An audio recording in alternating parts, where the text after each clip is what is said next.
প্রিয়স্মিতার বাবা মানে ও আমাদের সোনামায়ের দাদান আর মানে কাকু আমাদের সোনামায়ের জন্য এই 4টে সুন্দর জামা এনেছে। এই যে যেটা ও এখন পরতে পারবে, দুটো জামা নিয়ে যাচ্ছি ওর মামা বাড়িতে।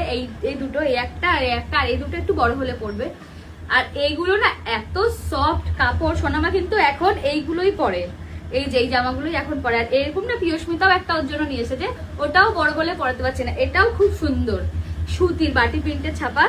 তো এই জামাগুলো দিয়েছে, এরকম একটা ছাপার প্রিয়স্মিতাও এনেছিল, ব্লু কালার না কি কালারের। এই যে কি কিউট না, এগুলো কিন্তু খুব নরম, পরে আরাম পাবে। আরো একটা জিনিস দিয়েছে, সেটা হচ্ছে কাকু জানতো না রুষা পায়ের মল নিয়েছে, আর রুষাও জানতো না কাকু পায়ের মল নিয়েছে, তাই দুখানা পায়ের মল হয়ে গেছে ওর। যাই হোক, এই যে পায়ের মল, বাচ্চাদের কিন্তু পায়ের মানে মল পরলে আমার খুব ভালো লাগে দেখতে।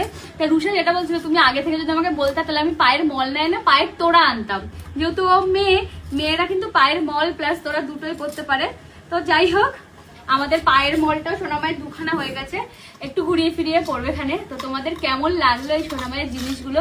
আমি যদি সোনামায়ের জিনিস দেখাই, এত জিনিস হয়ে গেছে, এত এখনো পর্যন্ত